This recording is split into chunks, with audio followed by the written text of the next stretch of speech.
Hi, everybody. Good evening. Thank you for joining us. I'm going to ask everybody to please mute yourselves for the moment. Welcome to the District 15 Town Hall. We're happy that you're here.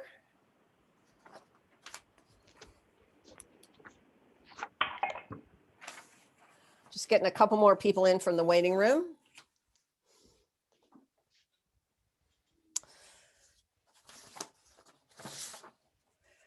All right. Good evening, everyone. And again, welcome to the District 15 Legislative Town Hall on the just completed 2021 legislative session where there was a lot of activity, a lot of good stuff happening. Before we begin tonight, I'd like to recognize just a few folks who are participants here before I introduce our delegation. With us tonight, we have two members of council, Montgomery County Council. We have Montgomery County Council at-large member, Evan Glass, and we have Andrew Friedson, Montgomery County Council member representing District 1. So welcome. We also have with us former delegate, Aruna Miller.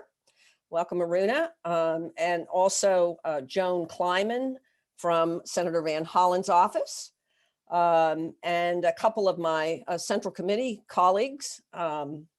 We have Greg Wims from the Montgomery County Democratic Central Committee representing District 15, and we have Shruti Bhatnagar, who is also on the Montgomery County Democratic Central Committee representing District 18 and chair of our precinct organization.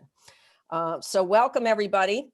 My name is Linda Foley, as most of you know, I think, and I am chair of the Montgomery County Democratic Central Committee, and I'm also a representative on the Central Committee representing District 15. So it's my pleasure to be here tonight.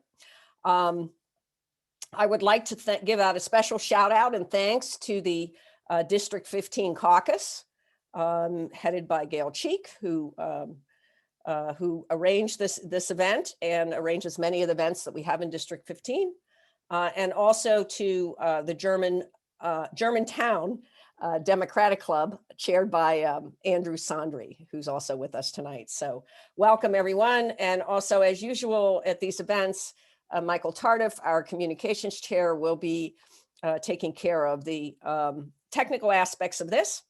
And without further ado now, I'd like to briefly introduce our delegation. Our District 15 delegation, they probably don't need that much introduction, but I'm going to do it anyway.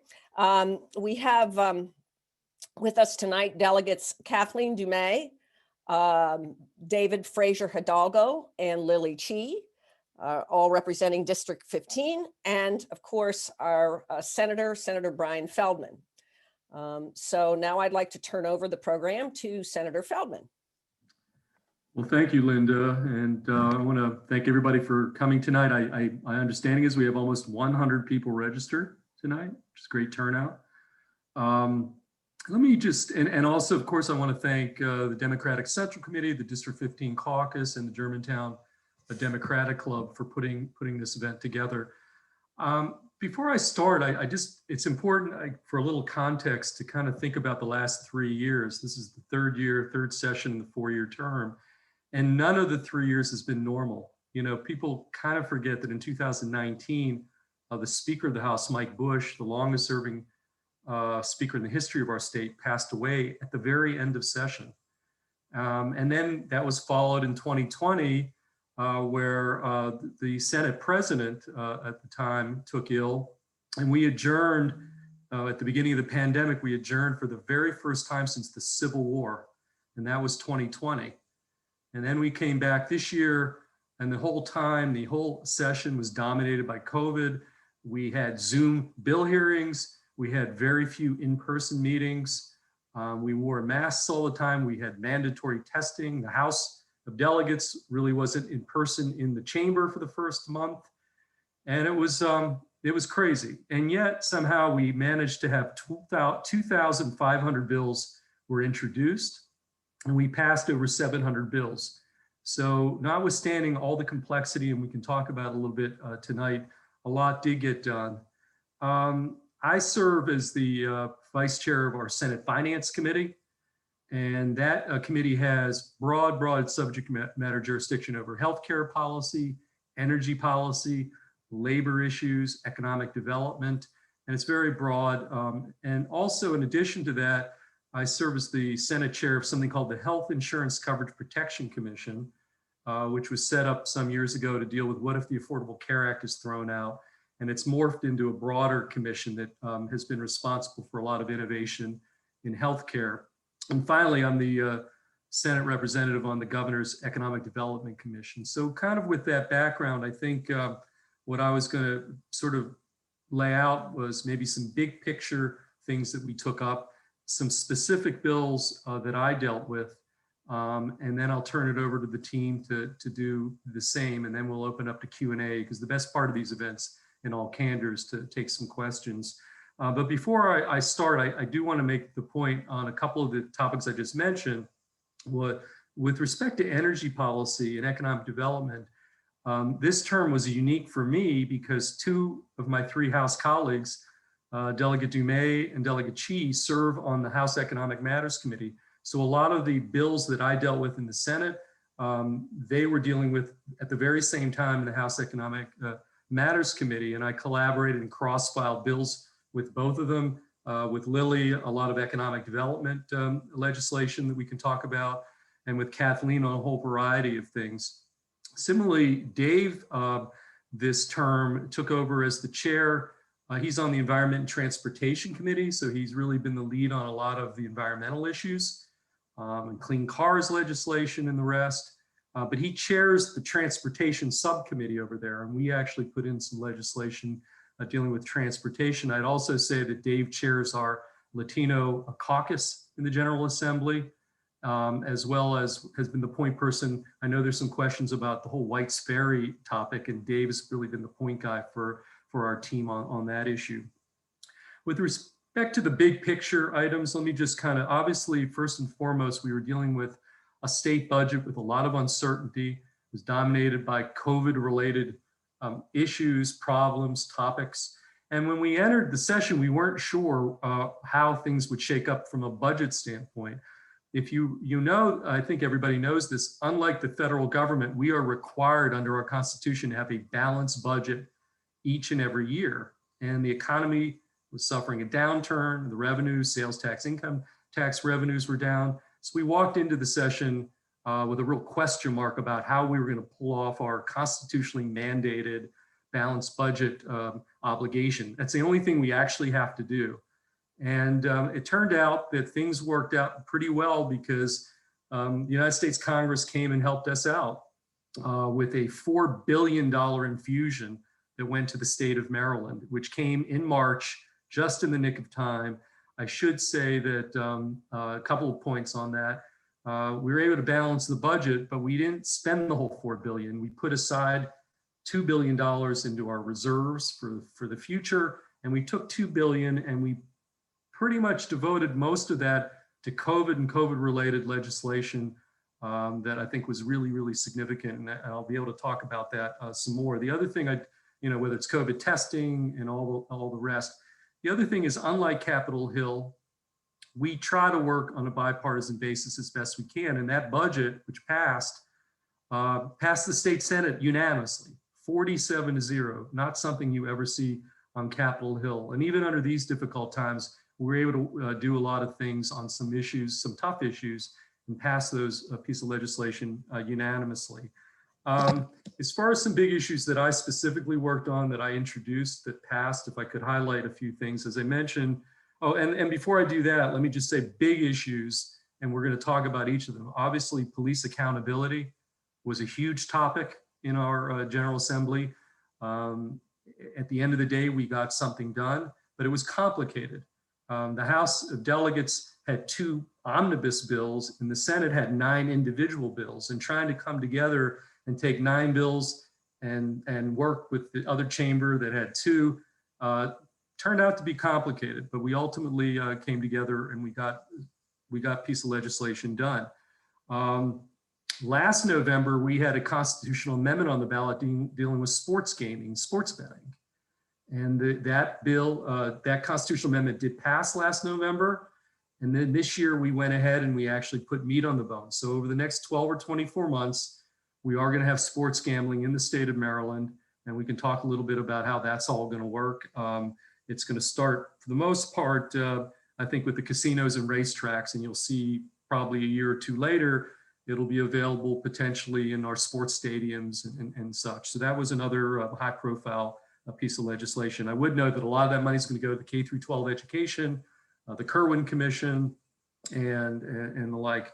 We also dealt with, in the House Economic Matters Committee and Finance Committee, the Essential Worker Protection Act, which was directly, specifically dealing with worker protections during public health emergencies. Again, the bill came in broad, it was pared back, but another piece of legislation we were able to get passed by the end of the term, end of the session.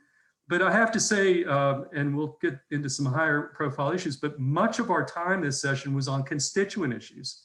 We dealt with so much time we spent on unemployment insurance claims from all the folks who were having problems with their Department of Labor and not getting their UI benefits. And it was a big debacle. I know everybody has read about it. And it was a mess. And we got hundreds and hundreds and hundreds of phone calls from folks back home.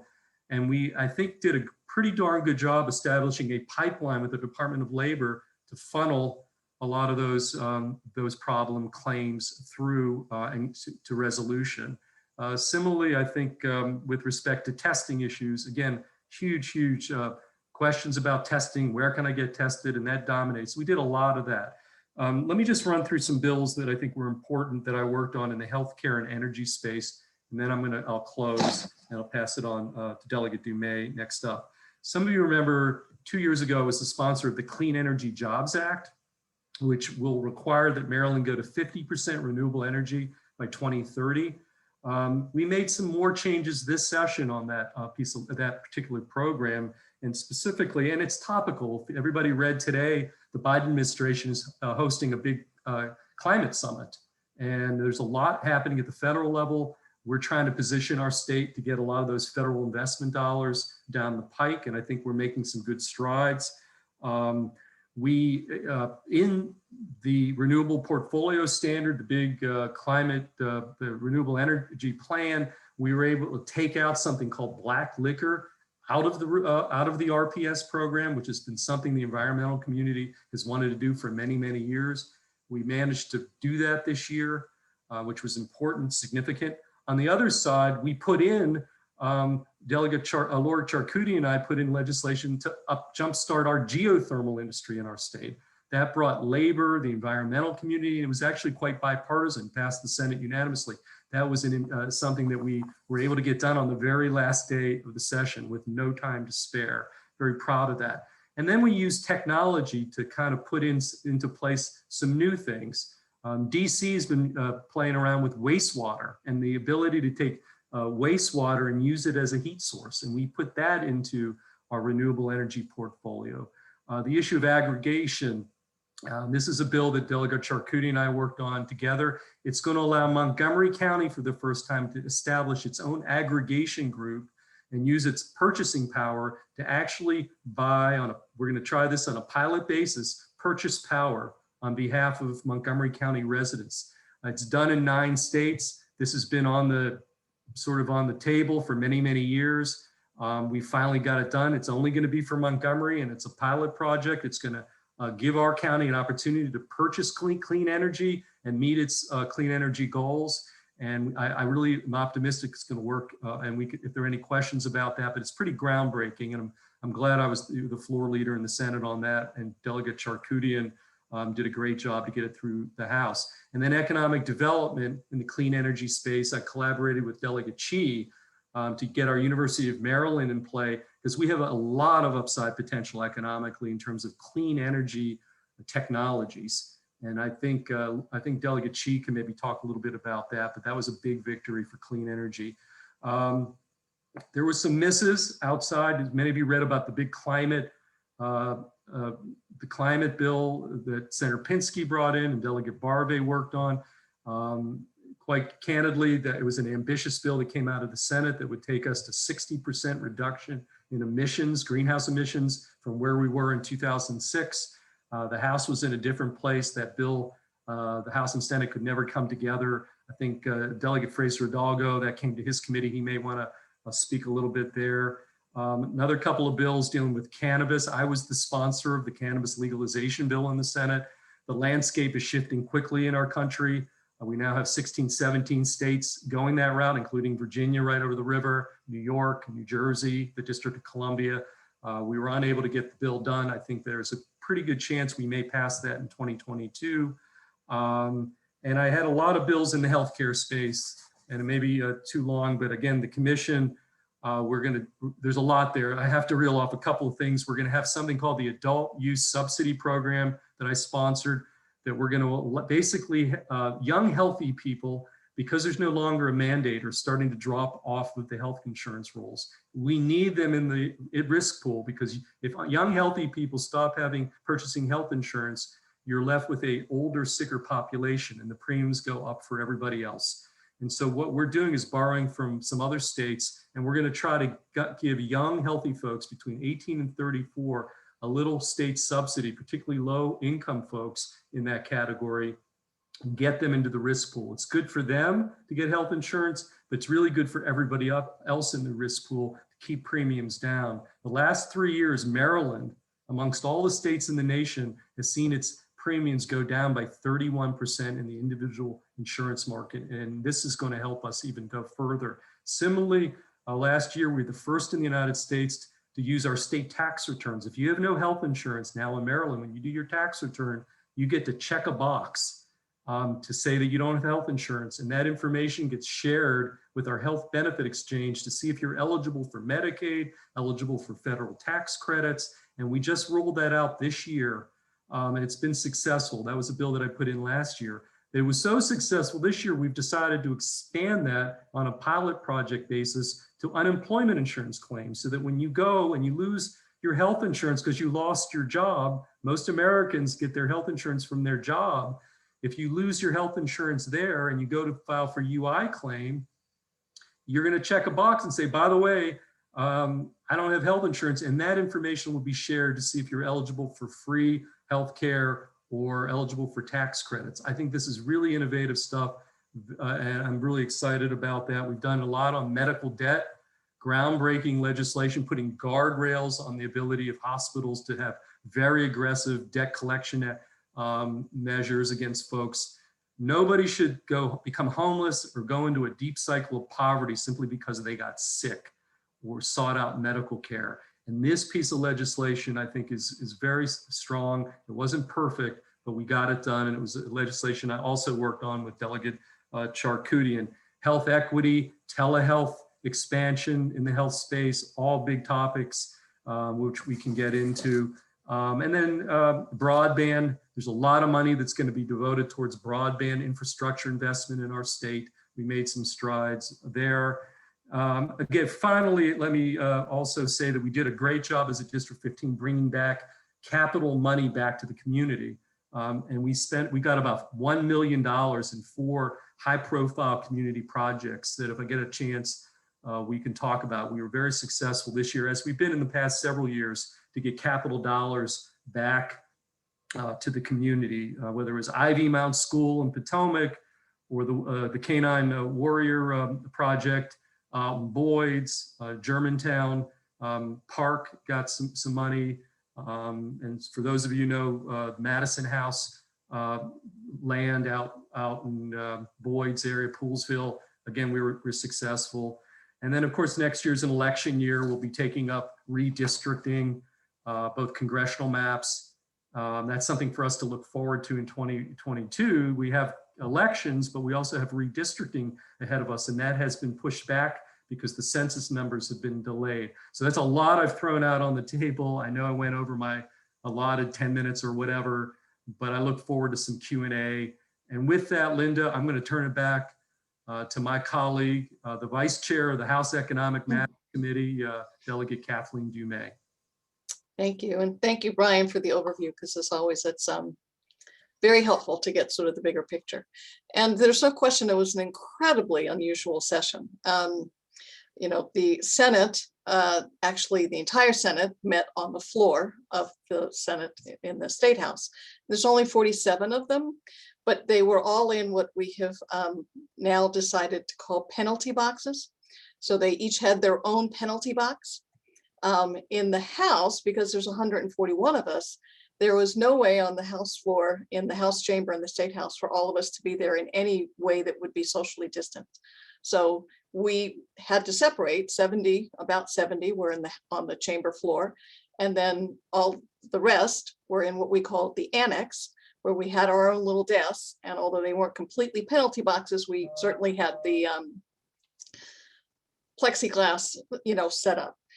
It was awkward, and to be honest, Lily and David and I were all in the annex. So if you're on the floor, you've got a microphone on your desk. If you want to say something, you press the red button, stand up with your microphone. In the annex, we all had iPads, which is what we used to vote. But if we wanted to speak, we had to press a button on the iPad, request to speak, hope that some signal went off into the Netherlands and got to the speaker, who could then call on, you know, the gentle lady from Montgomery County in the annex. And then in order for me to speak, or any of us to speak, we had to go into a penalty box that was in the annex where there was a microphone. So, you know, there was sort of a delay sometimes, and, you know, it was a little slower to get things done. But I think the speaker was interviewed yesterday, and I think her terminology about the session is correct. It was a miracle session. The amount of work that we got done, despite the safety protocols, or in spite of the safety protocols, was truly amazing. And I think in particular, it was an amazing session for all of us, but for the speaker, keeping in mind that her first session, as Brian laid out, none of the sessions for this term have been normal, but, you know, got cut short. We ended, you know, 3 or 4 weeks early last year. And that was her first legislative session. She spent a great deal of time, obviously, with her staff, as well with many members of the House of Delegates, working on a really strong agenda that was put forth as sort of the House Democratic agenda this year, including what she also termed a Black agenda. And she's a strong speaker. She's done a great job, and we got several bills through. The first, if you know, being the funding for the HBCU colleges that actually the governor vetoed, and then we immediately overrode. We also added something that will require minorities to be on corporate boards if they're going to get state money. And so it's, you know, she really ran a very tight ship, given all of the idiosyncrasies of this session. And Brian's right, there were sort of a few things that sort of overrode or were the big issues. One was police accountability or police reform. And that both chambers did an amazing job, because both chambers were working despite the pandemic outside of the session. The speaker actually, as this was the police reform was part of her Black agenda, she established a work group led by Vice Chair of the Judiciary Committee, Vanessa Atterbury from Howard County. And they worked for months prior, starting probably in July, prior to session. The Senate held hearings prior to session on bills that were proposed. And then both chambers, in order to get bills through their committee, spent hours working together in subcommittee and, you know, as full committees and putting something through. There were differences of opinion, and some of them were pretty major. So it was difficult to sort of get to a place of consensus that we could get it through.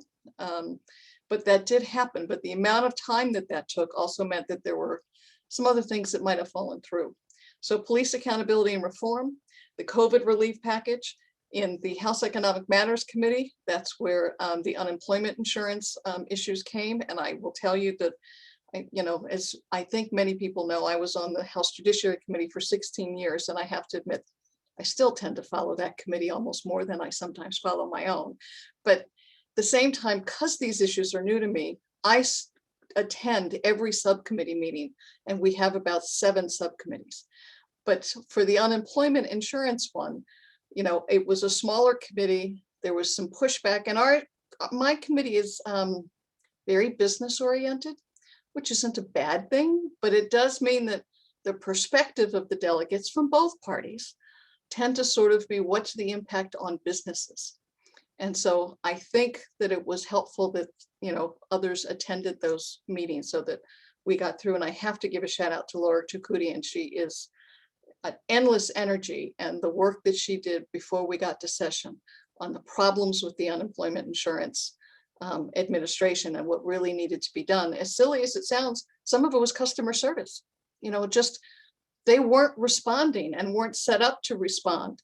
Now, granted, I don't know that anybody could have ever foreseen what the state was going to have to face given the pandemic, but there were some shortfalls that really needed to be addressed. And I think the legislation the committee passed did that.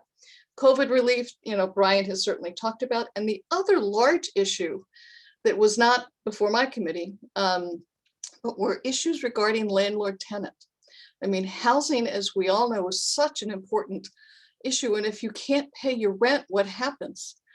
But the other flip side is if you're not paying, and so if there was the moratorium on evictions, which is absolutely appropriate, but there is the other side to it. What happens to the landlords who can't pay whatever the bills are that they have to pay? And so I do know that actually, David can probably talk about this because his committee has some jurisdiction over the real property law, and the Senate Judicial Proceedings Committee certainly did a great deal of work. But just getting that balance, and that's where some of the federal funds have been particularly helpful to make sure that we can protect housing for people, and yet at the same time, make sure that businesses and landlords don't go completely under. I mean, it's one thing if you think, oh, it's the big corporations, it's no big deal. Well, there are people that have small, maybe 4 or 5 units. And, we have to take that into, consideration when we're looking at those things. I'm going to stop just because I want to talk about just a few things that I worked on. 2 bills in particular, I'm very proud are through, and it was certainly a group effort to get these done. Both of these bills are ones that I have worked on for a minimum of 7 or 8 years. And the one is the Walter Lomax Act. That is a bill that sets up a process for if you have been erroneously convicted and served time. It's a process where you can ask for state compensation. We already had a law that provided for it, but there was no system in place.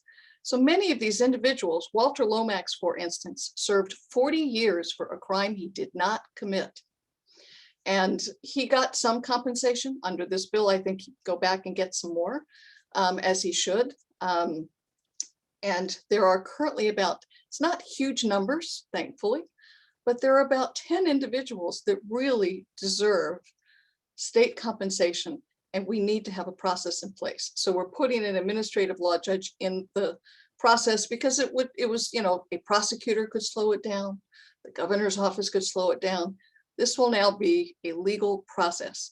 And Senator Kelly, who is the chair of the committee Brian serves on, and I have been working on this for a long time. This was so important to Walter Lomax in 2020.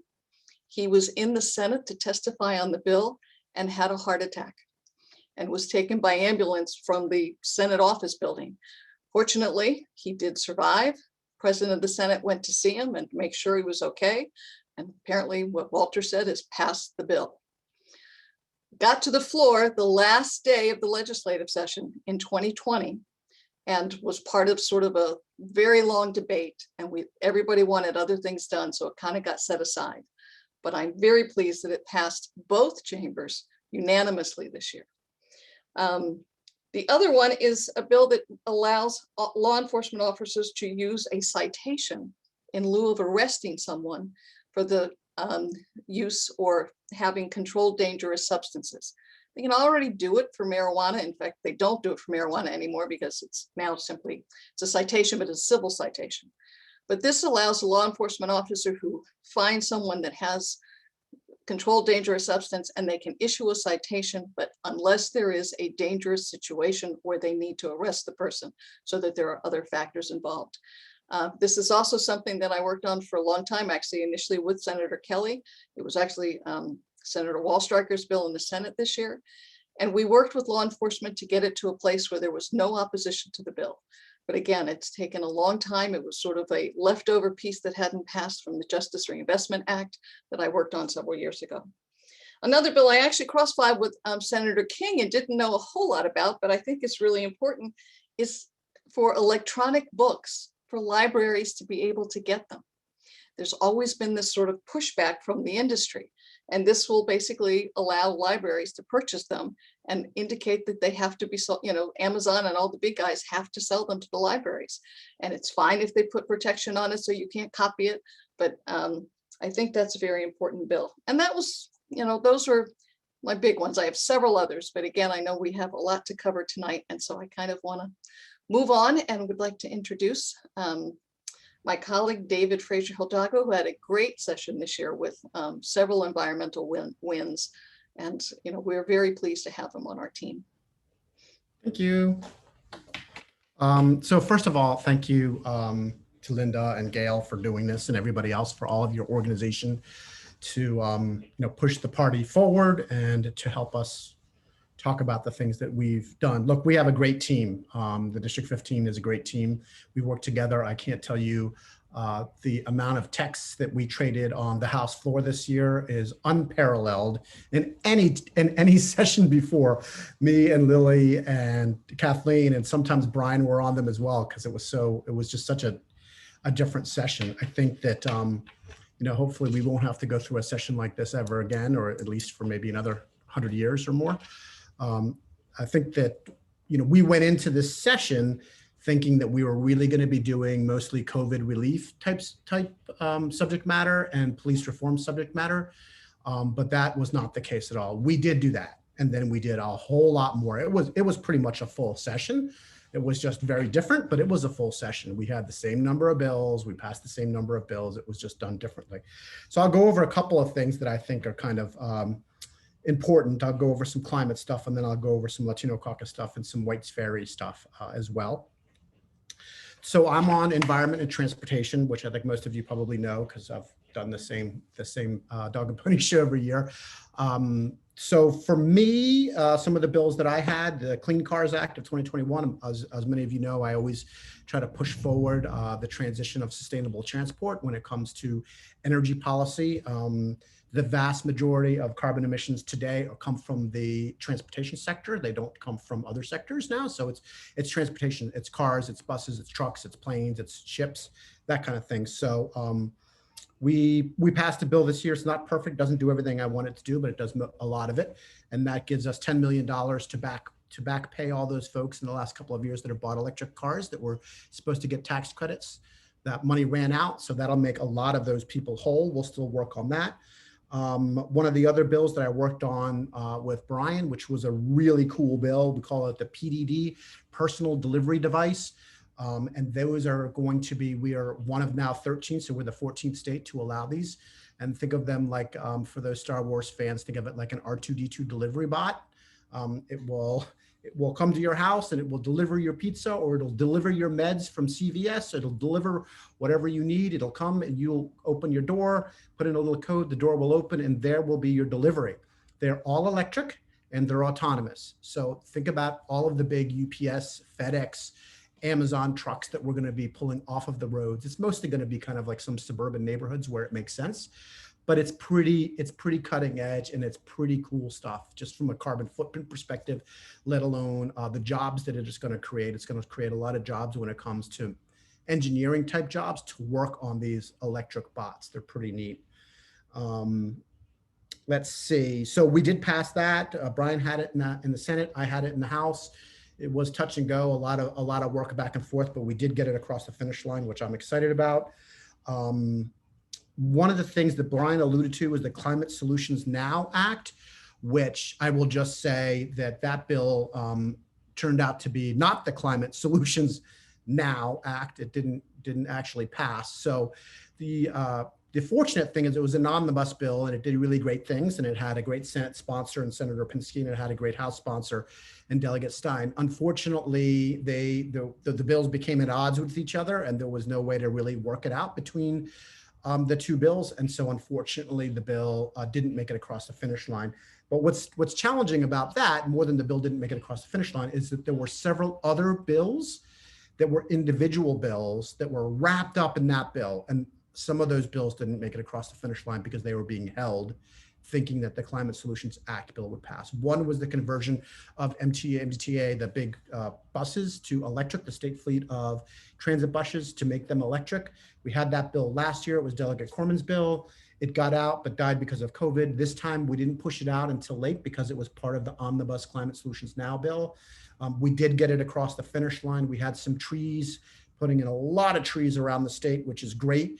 It was part of the bill. It almost died, but we got it out at the very last minute when we realized that bill wasn't going to go anywhere, wasn't going to pass. And we also had a bill that I had was the transition, the Maryland state fleet of vehicles, which is about 5,300 vehicles that the state of Maryland purchases, 500 to 700 a year. And they have not been transitioning that fleet to electric as quickly as they should.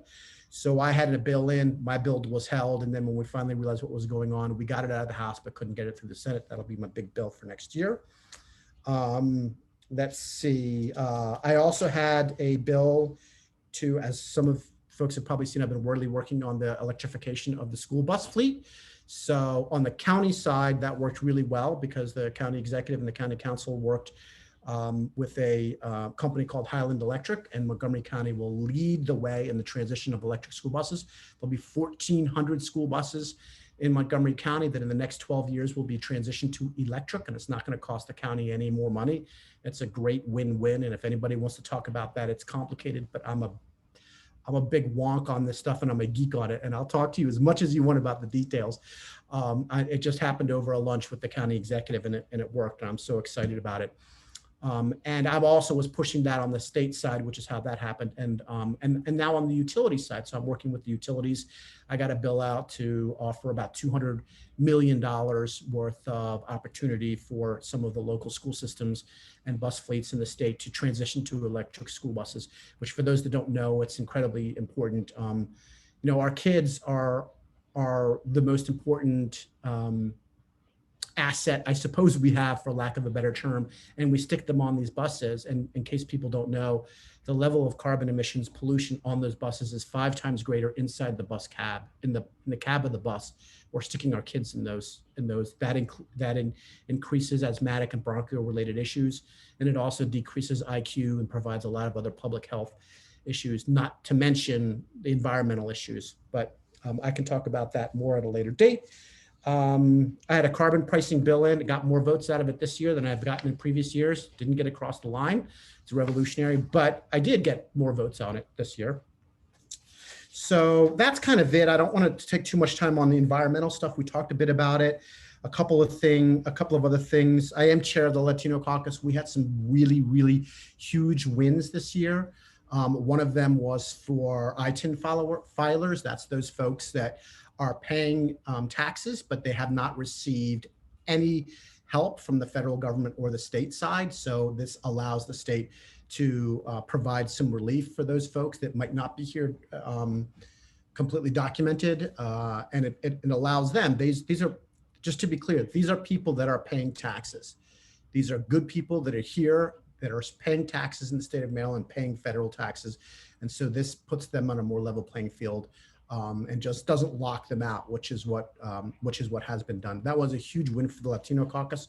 Also, the Dignity Not Detention bill. That's another bill that's a huge win for the caucus, which I can talk about as well if we want. And then I did want to take a little bit of time and talk, because I know that there are some folks here from Poolesville and the rest of the county, just to talk about Whites Ferry. You've probably seen the District 15 team has been working diligently with our county council members, the county executive. We have several county council members on the call today, as well as the state and the county, the Secretary of Transportation, Greg Slater, as well as on the county side, Chris Conklin.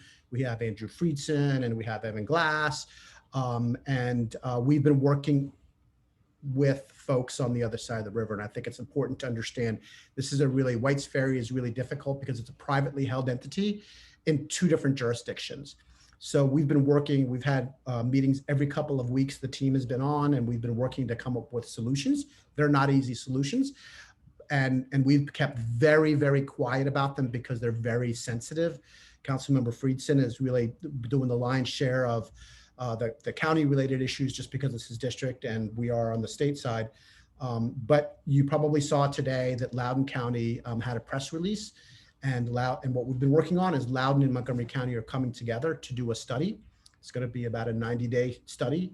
And that study is going to, if you saw the press release, it's basically going to look at all of the options in moving forward, and basically looking at the ideas that this piece of transportation infrastructure, White's Ferry, really is a massive piece of transportation infrastructure that they're going to look at things like the right of way. They're going to look at other alternative landing sites in the Virginia side, because that's been an ongoing issue. They're going to look at the opportunity in the future of maybe trying to figure out how we can wrestle it away a little bit and make it a solution that is more stable, maybe in state or county hands, with the two counties or the two states working together. So that's what that study is going to do. I'm really excited about it. There's a lot of opportunity. There, and I think it's taken Loudoun and Virginia a little while to really get up to speed, because myself and all of our colleagues have been kind of beating Virginia and Loudoun County over the head for the last couple of months, but it's yielded some really good results. And I can put that article in the chat if anybody wants. I think that's kind of it. I don't want to take too much time, and I want to save some time for Q&A. Oh, look, I did it in 10 minutes. So I'm happy. All right, I'll pass it on to my wonderful teammate, Delegate Chi. Thank you, David. And I don't have much pressure since I'm the last one. I was checking off every item that I wrote down as it was mentioned, so I really don't have much to talk about. But thank you, first of all, for organizing this. And we got very used to this. Right before the session, we would always have a town hall to talk about what we wanted to do, our predictions, and then, after the session, we would come back to report to our home base. So thank you for putting this together. I would echo my wonderful team's sentiment about this session. It was extraordinary in many ways, not only because of the way it was conducted, but was surprisingly productive, and definitely was the most productive session for my 3 terms. Tell me about not ever having a normal session. I started in 2019, and I'm still waiting for a real sunny day when we can go out party without having to grieve about the speaker, or worry about who the next speaker is, or worry about, going home early and not seeing your bill passed on the other side of the chamber or whatever. So, but it was great that we finished a full 90 days. And I think, looking back, not having any distraction was probably actually helpful. So this whole session was all work and no play. It actually worked, But I also believe having a very clear mandate and a set of priorities getting into the session, knowing what we had to do to address the pressing issues of the day, whether it was structural reforms on social justice issues or economic relief, was also super helpful. So everyone was very energized and focused. I just wanted to mention a couple of things that I did not hear my colleagues mention in terms of what we have accomplished collectively. Because 2020 was the election year, Maryland actually continues to be a national leader. Unlike some other states that are making elections more difficult, we are actually making elections more accessible to more voters. So two important bills passed this session. One was to add more early voting centers across the state. So that's very important. And not only that, but we are also expanding the hours so that early voting hours are also 7 a.m. to 8 p.m., just like the election day voting hours. So people can remember more easily, and it's expanded hours. The other is to make absentee ballots or permanent, or what do you call mailing ballots permanent. And I think that's a very smart move. Of course, in the highly transient community, when you actually implement it, we will see how that works out. But we always go back to make new laws every session, so we can adjust it, because there was some concern about wasted ballots if you have to print so many and people move and don't tell the Board of Elections, all of those things. But overall, I think these are important moves to make voting easier.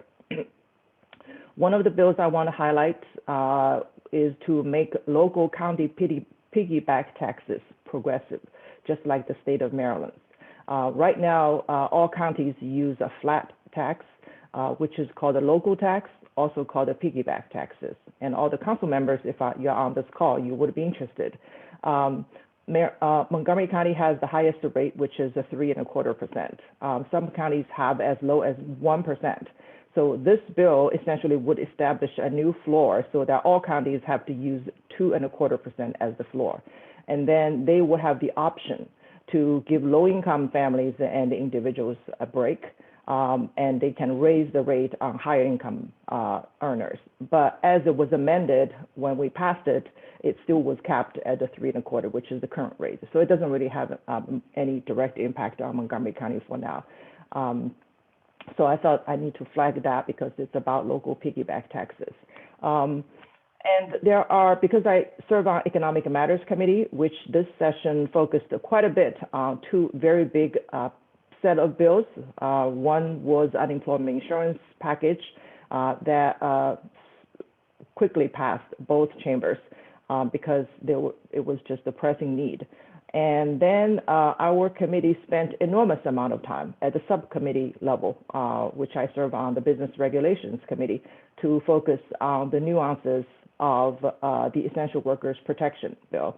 And Vice Chair Dumais, who serves Economic Matters Committee, with her very savvy legal mind, was tremendously helpful in making sure we are grounded and well-balanced in our perspectives in evaluating the pros and cons of all these things. But I'm just glad that at the very last hour or minute, we managed to pass the Essential Workers Protection so that in the declared a public health crisis, employers will be responsible for providing some minimum protections like free testing and a free PPE, a safe work environment, and a 14-day leave if there is federal aid and all those kind of things. So I'm glad that was done. And let's see. I want to highlight several economic development bills. I actually had to study that for my briefing with the Montgomery County Economic Development Corporation. So I had to study other people's bills. That was helpful. So I'm glad that we managed to extend the sunset of several kinds of tax credits that would be disproportionately benefiting to Montgomery County and several large counties with a lot of innovation economies going. For example, the biotech tax credit, cybersecurity tax credit, and R&D tax credits. All three have been extended at the request of Department of Commerce. There's also a bill to establish pre-seed capital funding for minority entrepreneurs engaged in innovation businesses, which was a good thing. And I know, and the third bill was to expand the RISE zone and to establish a program to help attract new businesses to the designated RISE zone. Montgomery County has one RISE zone, which is around a university campus or an academic institution. Germantown campus of Montgomery College is designated by the state as a RISE zone. I know because I helped to make that happen when I was working for the county executive. So I'm glad that Majority Leader Eric Lutke introduced the bill to add more benefits to that to actually give it some teeth. So let me quickly go over, time goes by fast. Go over a few of my bills that I'm very glad that went through this time. I introduced the 19 bills because I didn't know, as a first termer, how many of them would actually pass. But actually, more than half of them passed, to my big surprise. I want to give big kudos to my Senator Brian Feldman for not only cross-filing several of my bills, but really putting a lot of work to usher them through. So I'm very grateful to that. Because of my professional and personal experience, I generally focus on two areas. One is economic development and small businesses.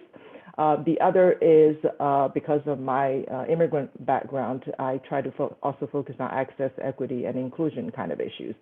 So among the economic development and small business bills, I have 4 that passed this session that deal with growing strategic industries, including advanced manufacturing, including advanced clean energy. That was the bill that was cross-filed with Senator Feldman. And this bill specifically would not only solidify the state's support for the Maryland Clean Energy Center and the Maryland Energy Innovation Institute, which are two leaders in driving clean energy innovation and economy, but would also designate the Maryland Clean Energy Center as a state green bank, so that it's an identifiable public partner that can leverage private capital to invest in some long-term projects and grow our clean energy economy. And the bill would also mandate an establishment of an accelerator in partnership with TEDCO and Commerce. So I'm quite excited about that. We also have a cross-father bill that passed that would establish a comprehensive technical assistance program for any technology companies and help them scale up and go after venture funding. So these bills would definitely help a district like a 15 and a community like a Montgomery County to grow great jobs. And I'm quite excited about the manufacturing bill because with so much R&D, we want to make sure what's researched here is also made in our community, whether it's vaccines or clean energy batteries or other things. And then I have several bills that I'm very glad that 2 years in the making they passed. The one is to establish a statewide LGBTQ commission. So Maryland now with this bill would be the 4th state in the nation to have a statewide LGBTQ commission. And I want to thank a lot of advocates for pushing for that. Also, in response to this pandemic and the severe shortage of home care workers, I worked with advocates and passed a bill to protect the home care workers hired by residential service agencies, specifically shining a spotlight on how they are being classified on the jobs, because many of them have been underpaid because they are misclassified, sometimes intentionally. And you have all read about how Airbnb, the ruling about Airbnb misclassification. So that is definitely an issue. But overall, it has been extraordinarily productive, and I really got to see the whole migration of a bill from one chamber to another, and it's been quite a journey. I'm very grateful for the learning experience and my team's advice, guidance, and support. So let me just stop here. Thank you. Hey, Linda.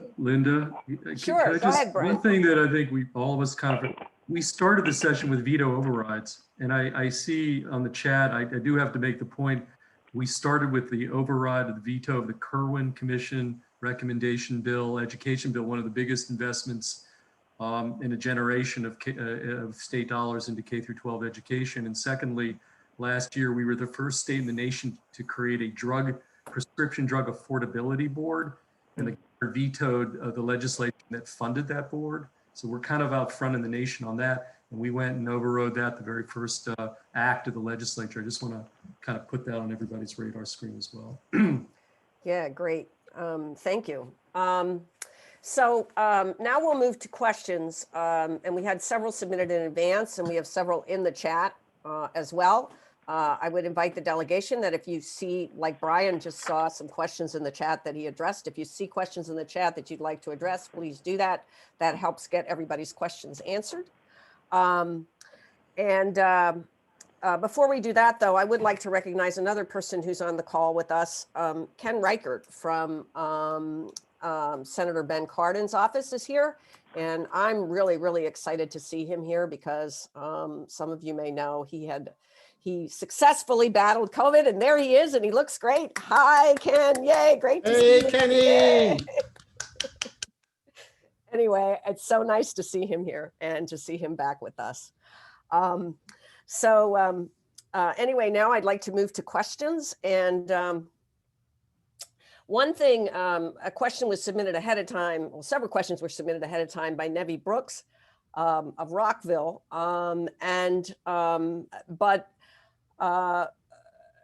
First question was, can you go over the changes between what the final police reform package of bills addresses and what the original versions of the bill had in them?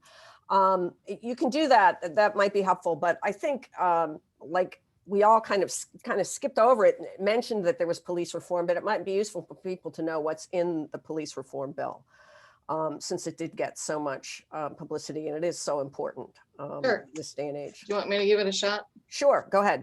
Okay. One of the, I think, important pieces is that there is it restricts excessive and deadly force by applying a new excessive force standard. And the new standard says that that kind of force can only be necessary and proportional to prevent an imminent threat of physical injury, or the force must achieve a legitimate enforcement objective. And there have obviously been, and a serious violation by a law enforcement officer can actually result in up to 10 years in prison. Doesn't mean the officer couldn't still be charged with murder or other crimes, but there's a separate crime that is sort of misconduct in office that is a felony and has a penalty of up to 10 years in prison. It limits no-knock warrants.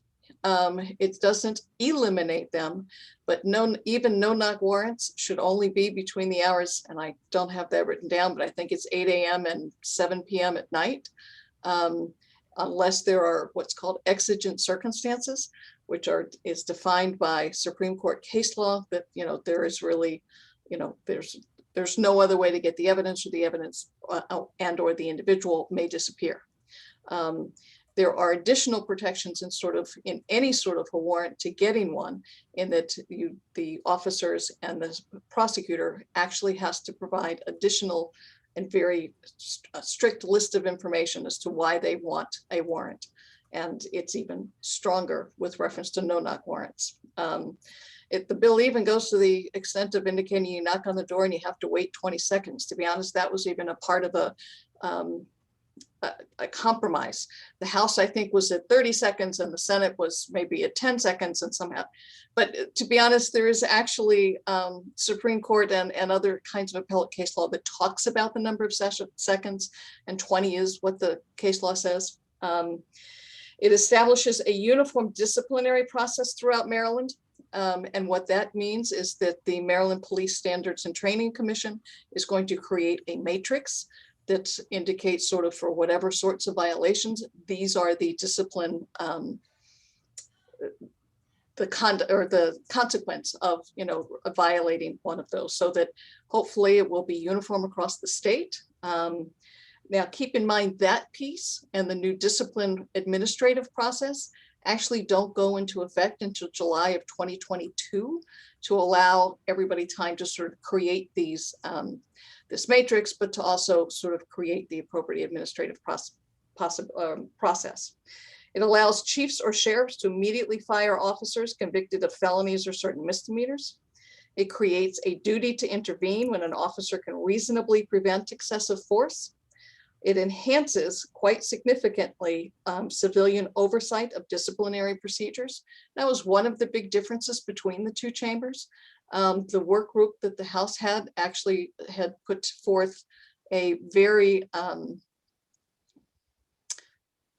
don't know how to say it, several level process where there is, each county will have sort of, an administrative charging committee that will sort of meet 4 times a year, will be the ones that appoint the civilian review board. It's the civilian review board that will review the complaints against police officers and then just make a recommendation from this matrix that will then go to the chief or sheriff, as the case may be. Chief can do stronger punishment, cannot do less punishment than what is necessarily recommended by the civilian review board on the whatever. It expands. This was a very important piece, and several, Jill Carter from Baltimore City has been trying to get this done for years, and Gabe Acervero from Montgomery County worked very hard on it, which is expanding public access to disciplinary records and making it clear that unlike other personnel records, any police personnel record is accessible through a Maryland Public Information Act request. Requires the Maryland State Police and law enforcement in Anne Arundel County, Howard, Hartford counties to implement body camera use by 2023. Any remaining county level law enforcement departments must implement their use by July of 2025. And there will be a task force that will explore extending the use of body cameras to some of our smaller law enforcement agencies. The issue that came up on the floor and in committee about this was the concern that it places, Montgomery County, we're using them, but that it places an unfunded mandate on some of the smaller jurisdictions. And so that was the reason for giving the extended time to be able to do this. One of the important pieces one of the pieces I think is particularly important is it creates a unit in the Attorney General's office that is tasked with investigating police-involved civilian deaths. And then, but still leaves the discretion to pursue the criminal charges with the local prosecutor. Back in 2016, when we went through sort of another police reform process, it was just after President Obama's Commission on 21st Century Policing was in place. And one of their strong recommendations at that point in time was that there should be an independent investigatory arm. Montgomery County has tried to do that just cross county lines, to use Howard County. There's an agreement between the prosecutors to sort of try and do it that way. It was harder with police. And that's really where we need the independence, is the law enforcement that is investigating a police involved shooting or incident. But a lot of the union contracts made it hard for Howard County police officers to do this. This independent unit will have state police and other sorts of experts involved as part of the unit that will actually do the investigations. And again, that really is something that was a linchpin for the Obama Commission on 21st Century Policing. And then another piece was it prohibits law enforcement agencies' purchase of weaponized vehicles or any other surplus military equipment. That's it in a snapshot. I mean, the legislation itself is probably, between all of the bills that passed, over 100 pages, but no question that this was a very thoughtful process. Can't tell you that I agree with absolutely everything, but I don't think anybody did. And importantly, to so many people, it repealed the existing law enforcement officer Bill of Rights. So but it puts in a whole nother discipline process, administrative discipline process that really does still need to be fleshed out. And I think that's the work that will sort of be done over this interim, and any tweaks that need to be made can be done in the 2022 session so that it's up and running by July 1st of 2022. Not to say some of these things won't go into place sooner, and individual counties may certainly put some of these committees in place already, but there'll be a statewide process involved by July of 2022. Hopefully that helps. Can I just Sure, say go ahead, one Brian. thing? I would say the police reform bills were the most heated debates of any bill we had in the legislature this year. And so one of the winners this year was transparency. For the very first time in the history of our state, you could actually watch the debate on the Senate floor. We were streaming our floor action. Same thing in the voting sessions. We have never streamed live our voting sessions inside the Senate committees. This was the first year you were able to watch us come to whatever conclusion we came to, both in the chamber and in the committee. And I think in that sense, again, that was a big winner this year. For all the difficulties of COVID, again, transparency was a big winner. Just want to throw that in there. Yeah, great. Well, Brian, while you're there, there was a question submitted by Margaret Hadley about the Medical Debt Protection Act. Right. And she says, I think many people are unaware that hospitals are suing their patients. Can you walk us through the Medical Debt Protection Act protections that were passed? And since the bill was amended in the House subcommittee, what would you like to see done in the future to strengthen those protections? Sure, this is a really significant piece of legislation. It was, the last year the goal here, I think fundamentally was what we have found was the intent of the bill, and I introduced in that Senate and Delegate Charcuti in the House, was to put some kind of guardrails where particularly folks who were actually eligible for free healthcare or reduced healthcare weren't the subject of very aggressive collection actions by the hospitals. And so the upshot of the bills basically are, number one, you can't go after people's put liens on their primary residences. You cannot garnish their wages, particularly if you're eligible for free or reduced or low income category. And then there are a certain amount of lead time before you file lawsuits or before you do reporting to the credit reporting agencies. There's a period of time to see if people were eligible, in fact, for free healthcare. And so it puts, I think, some very rational guardrails on the hospitals.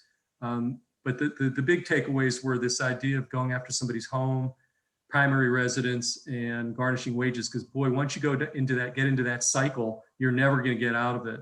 And it's not only that you can't pay it back and you're in financial ruin, it would deter people. We've had testimony from even seeking out medical care to begin with. In other words, if you think you're going to get stuck with the bill and you can't afford it, you don't even go get care at the hospital or medical care. So on a lot of levels, it was important. The one thing that was taken out on the House side that we ended up going with in the Senate was small dollar lawsuits. The average lawsuit in this space was $944 if you go back over the last many years. And so the original bill said that for under $1,000 that you can't file lawsuits for under $1,000. You have to look at other means. But we're really trying to incentivize payment plans, trying to get people into payment plans, assessing as best they can the hospitals, whether people are eligible, again, for financial assistance. In 2020, we passed a pretty strong bill dealing with financial assistance, which changed the way hospitals' policies are in the financial assistance space. And we put aside medical debt. This year, this was sort of a natural next step on the collection side. But I think this idea of the lawsuit threshold number, which is not in this final package, is something we may want to take a look at in 2021. Because if you file a lawsuit against somebody for $500, no lawyer's going to take that case. Nobody's going to defend it. So that's problematic. But the other stuff in the bill was strong and actually among the strongest measures of any state in the country. And very topical, by the way. There was a lot of high-profile coverage last year in the Washington Post about the University of Virginia medical system filing hundreds of millions of dollars of lawsuits against folks. We have the same problem in Maryland. And I think this is a good first step or second step in conjunction with the financial assistance bill last year. Okay, great, thank you.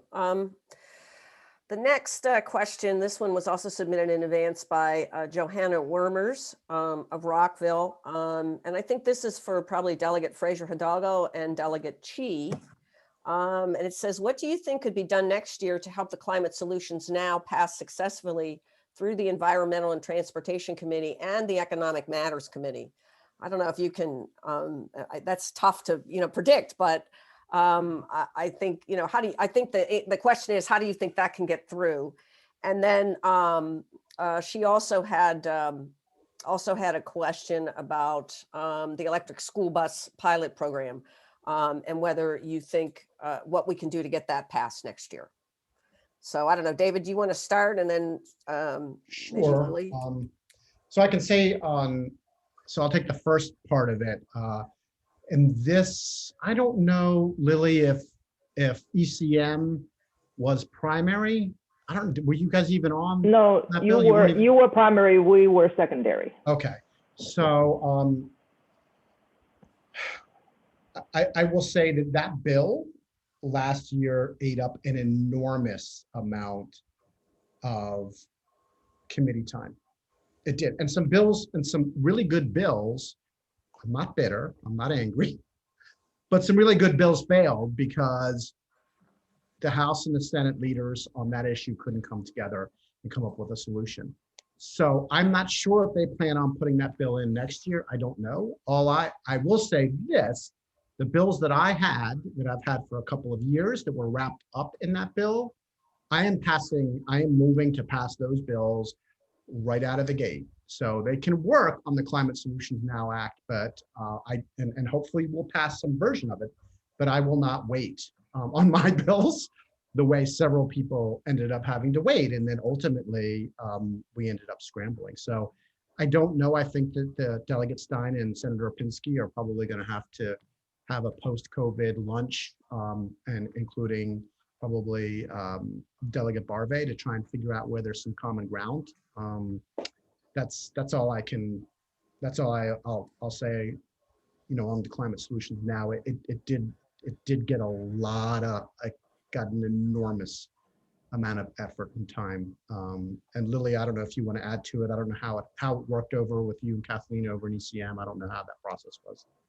Well, I would just add 2 points. One is, I think, yes, it's regrettable that we got so close and didn't pass. But on the other hand, so much work has been done. It's not going to be starting from scratch when we go back next year. And I know from everything I have read and heard, the bill sponsor, the sponsors on both sides, from both chambers and the committee chairs have expressed a strong desire to work out the differences and to try to reconcile for the next session. So I'm very hopeful it would not take 90 days to get the little details worked out. And as I said, a lot of work has already been done. It's amazing we got this far, for only 90 days. But another reason is both at the committee level, whether it was ECM or just the whole House, for example, we just had so many other high priorities that took away so much time. So by the time the bill came to our committee, it was very last week, for ECM to even have a chance to look at it and debate and discuss about that. We did quickly vote it out, but that's how 90-day session is so constrained. Sometimes you just don't get all the big bills out. This year, going into it, we knew police reform had to be done. Big economic relief had to be done. Checks had to be cut, right? And health equity had to be addressed. And so many other things had to be done like right now. So that kind of long-term solution things, it was just competing with the Essential Workers Protection Act, with unemployment insurance package, all of these things. So that also explains part of that, but thank you. And what I would say to really back up what Lily said is, when you look at what happened on the House floor, and I'm sure Senator Feldman can talk about what happened on the Senate floor, but the police reform ate up an enormous amount of floor time. I mean, I've never seen that much floor time on these bills. And the reason being is because, the bills get amended and worked on in committee and subcommittee. They get on the floor, they get worked on the floor. Some amendments are taken friendly, most of them weren't. Then it goes over to the Senate, and the Senate passes a different version. It comes back over, and then we have some of these floor debates all over again. There were elements of the police package, the police reform package, that we literally heard the same arguments on the same exact piece 3 times. Like the same exact people. And the other thing that I will say that I think is important for everybody to understand is that the minority leader and the minority whip were done. They've been there for years. So that's Nick Kipke and Kathy Shalega. They were done. So the Republicans had a really big interest in this was a job interview for them. So anytime that those folks that were running for those positions in the House, like Jason Buckle and some others, Delegate Buckle, they got up at almost every opportunity they could to speak.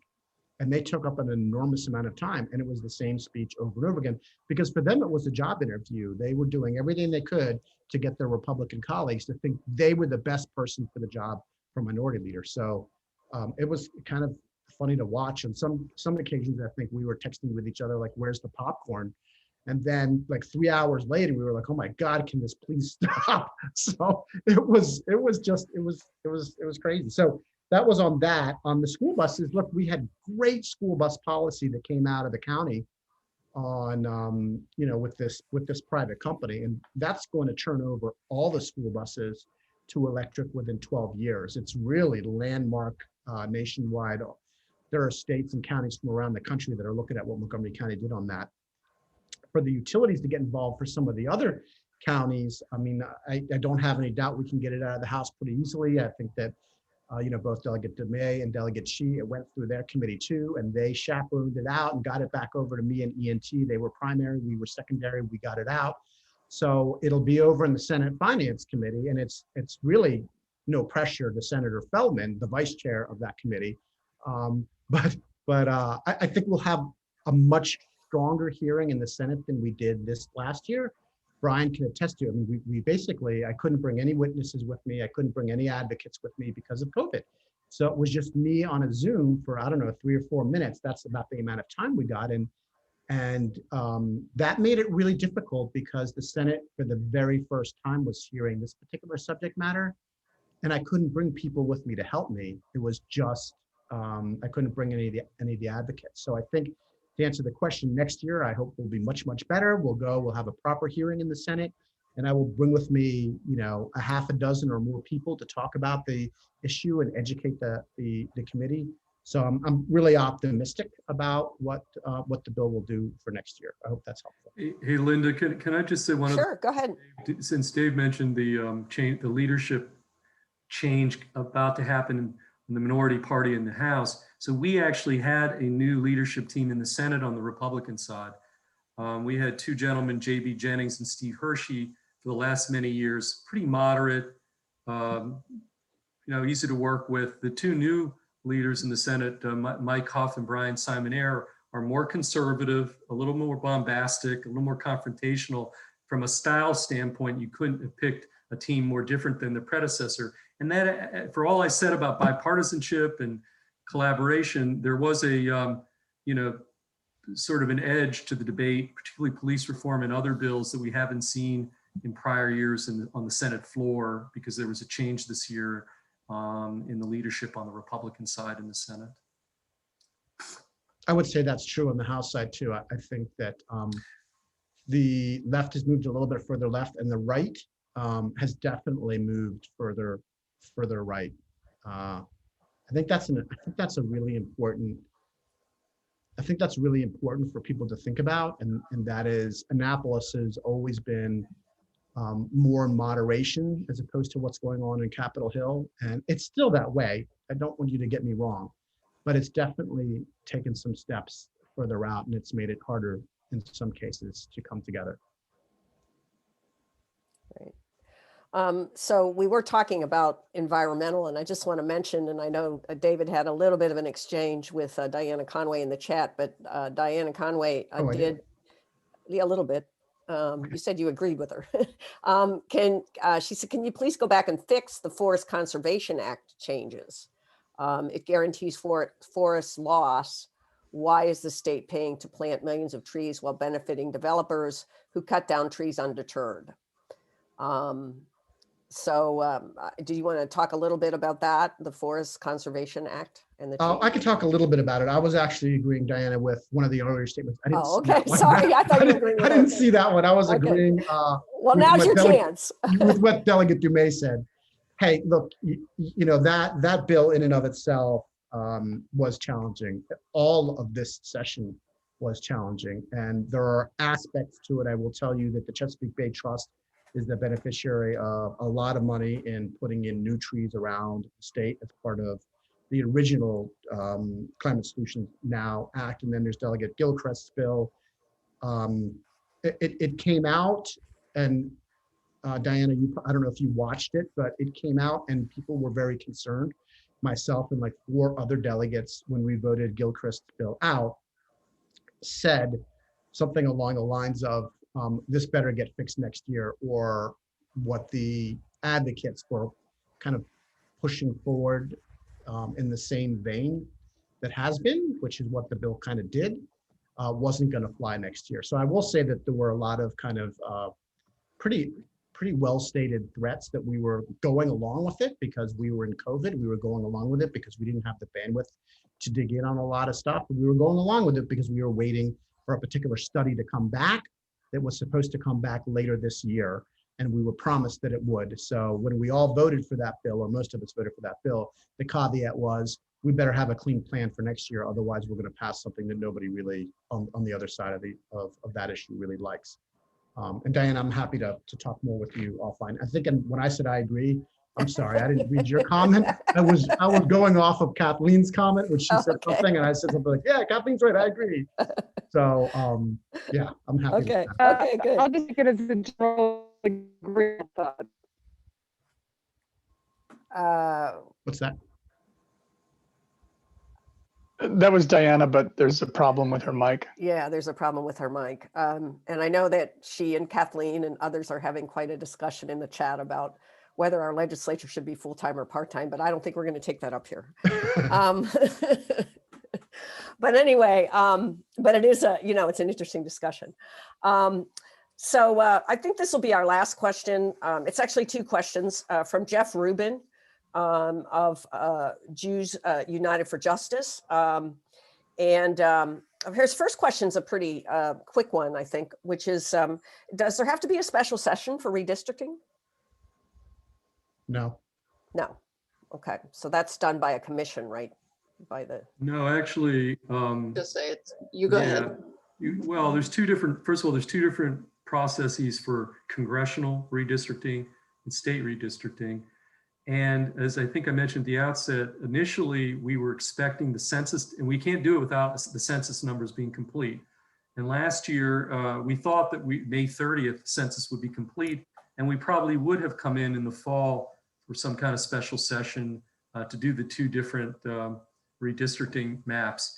But now the federal government's indicated that September 30 will be the when the census is complete. So that pushes everything back. And so we may find ourselves next January in the next session working on redistricting, understanding that the end of February is currently what the filing deadline is for the 2022 election. So we're potentially going to be in a very tight timeline. So basically for the state maps, the governor produces a map, his commission that he created, along with him will present a map. And if we do nothing within 45 days, his map becomes the law. But we highly unlikely we're going to let his map become the law, and we get to do our own map, and it's not subject to a gubernatorial veto. So it's a very different. The congressional process is very different. That's a normal bill. Somebody will introduce a bill. The governor can veto the bill. There's no deadlines. It doesn't say that it has to be completed and signed by the governor by the time when people have to file for election. So again, there's two separate processes here, and it's unlikely we're going to get to it. We're definitely not getting to it before September 30. More likely, it could end up being in the January session, which would be potentially very problematic and high stakes. And this is the first time, by the way, we've had to deal with a Republican governor, supermajority Democratic legislature. The last time we did this, Governor O'Malley was the governor. Okay, we only do this every 10 years. So we don't have a lot of experience with Republican governors and Democratic legislatures coming together either for congressional or state legislative boundaries. So this should be interesting. So Joan Kleinman from Senator Van Hollen office has put in the chat, if you didn't see it, that actually now the census, the federal government has come out and said that the census data will be released on August 16th, not September 30th. So they pushed it a Okay, little bit. well, that definitely gives us some more leeway. You know, Yeah. that being the case, I actually think it would be good for us to come in the fall with a special session, not required to have a special, but that would be good, because I think this idea of taking this up in January, when we've been talking about it, I think is very problematic. So that gives us another month and a half. I hope that we do meet in the fall and deal with this, both congressional and the state boundaries. That was, there was another part to his, he asked another question about parental leave, paid parental leave. Maybe someone can answer that in the chat, because we're going to run out of time here, and I want to make sure that we have time for a little bit of a wrap up. And I would just say that anybody that has any questions for the District 15 team, I'm sure that they'd be happy to answer them if you got in touch with them, if your questions weren't answered here in the chat or orally. We'll, if it's okay with you all, I'm sure it is, we'll share your contact information when we put out the recording, which also will be made available to everyone who attended this session. Before we close, or before I ask the delegation to briefly sum up, I'd just like to call for just a minute or so on Shruti Bhatnagar, who is our chair of our precinct organization and on the Central Committee, because she wants to talk just briefly about some things we're working on for the 2022 election, which I think everybody is interested in. Shruti. Thank you, Linda, and thanks to all the organizers and District 15 delegation. I'll keep it short. My name is Shruti Bhatnagar, and as Linda mentioned, I co-chair the Precinct Organization Committee for the Montgomery County Democratic Party. Many of you may be familiar, especially the precinct leaders who I see on this call, but I do want to mention that the Precinct Organization is the grassroots arm of the Democratic Party, and its members consist of area coordinators and precinct leaders who are appointed to serve as neighborhood volunteers and representatives of the Democratic Party in the geographic area covered by a single designated polling location. Precinct leaders have an important role in voter outreach and voter engagement and all election activities. And I do want to give a shout out to the District 15 caucus leaders, Gail Cheek, Kathy Dierkowski, who are leading the precinct activities in District 15. In 2020 election, over 400 volunteers, including precinct leaders, helped at 11 voting centers for the poll watching program. And now we are planning for the 2022 election recruiting volunteers to fill some of the vacancies and also to strengthen our volunteer base. So just to give a quick idea, Montgomery County has 258 precincts in the 8 legislative districts and 36 in District 15. So for those of you on the call who are not currently precinct leaders, I want to encourage you to consider volunteering. It's a great way to connect with your local community. And on April 26th, Monday, I'm hosting, the Democratic Party is hosting a precinct volunteer orientation session. And I will drop the link in the chat along with my email. If you are interested in volunteering or learning about the role of the precinct leaders, and if you know anybody who might be interested, please sign up to attend, and please feel free to encourage other friends to attend as well. Thank you. Thank you, Shruti. And we are going to be doing a listening tour with our precinct leaders in advance of the 2022 election and before the summer, where we're going to be asking voters, what are your issues? What do you want to see going forward? So that'll be of interest to our elected leaders, I'm sure. So now I would like to ask the delegation if they would just like to make a few concluding remarks. Is there anything else you'd like to add, Brian, that we didn't talk Look, about? I would just thank you, Gail, Michael, and Andrew from the Germantown Democratic Club for putting this together, and for everybody who showed up tonight. Truthfully, the hour and a half went pretty quick. I know we could have done easily another hour and a half. I mean, with the 2,500 bills and 700 passed, we really, I think, just touched the tip of the iceberg. But to that said, if there was anything, I think you mentioned it, Linda, if there's anything that we didn't get to tonight, or we did touch on, you want some clarification, we just didn't have the time tonight, feel free to reach out to the 4 of us. We'll definitely get back to you. So again, thanks again. It's good. Thank you. Kathleen?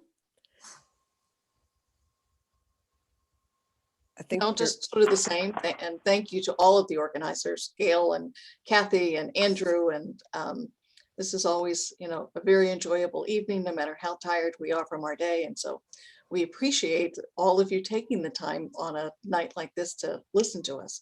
But we are all available and look forward to having additional conversations. And I think give us a call, send us an email, whatever it may be. We're more than happy to chat with you, and hopefully someday meet for coffee, but we'll get there.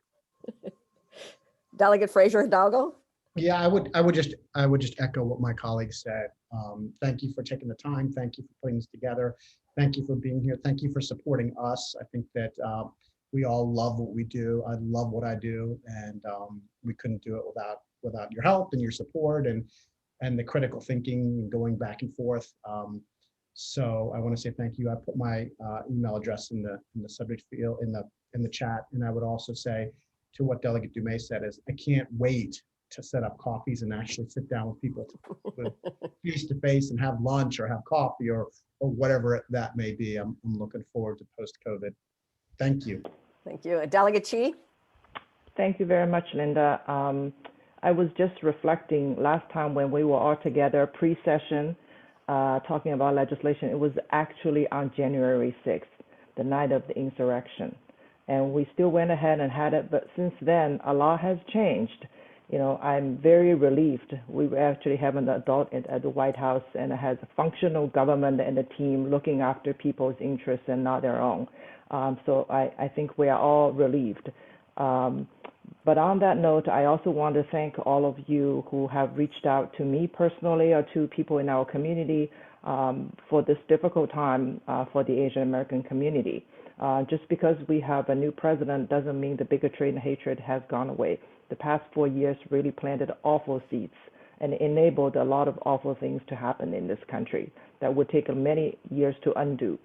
So on that note, I not only want to thank all of you, but I want to just highlight just today, a few hours ago, the United States Senate actually passed a new act to combat the anti-Asian hatred, and it will have a new position within the Department of Justice to expedite investigation and to empower the investigation on hate crimes and encourage more reporting.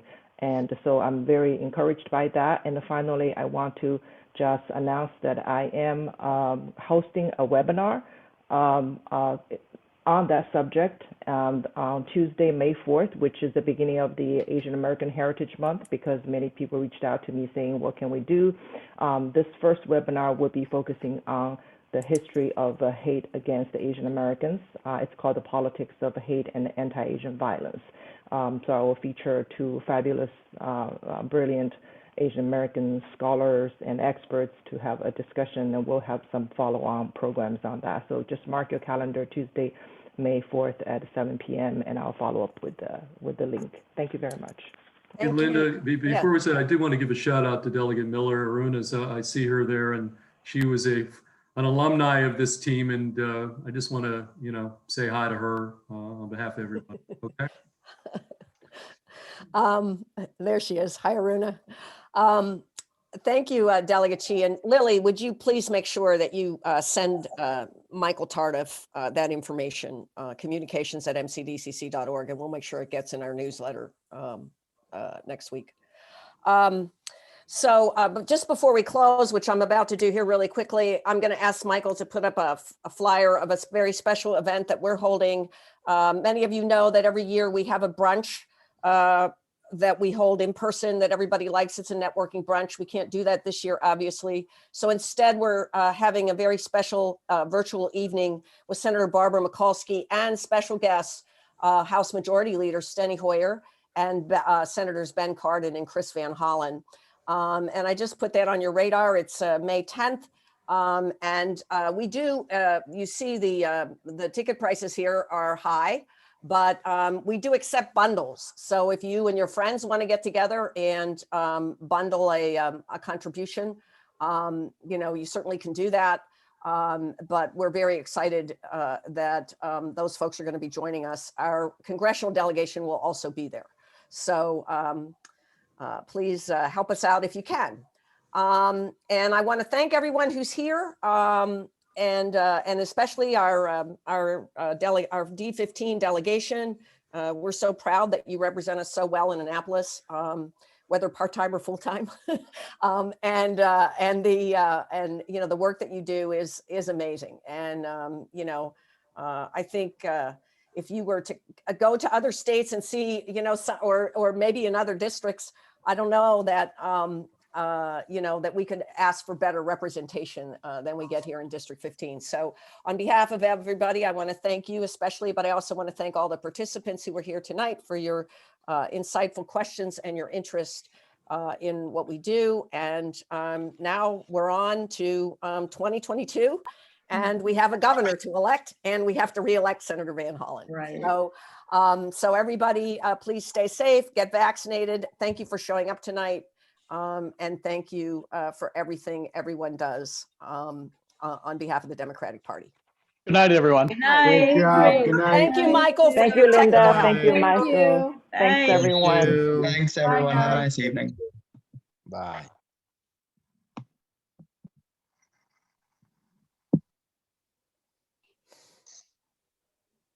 Mm.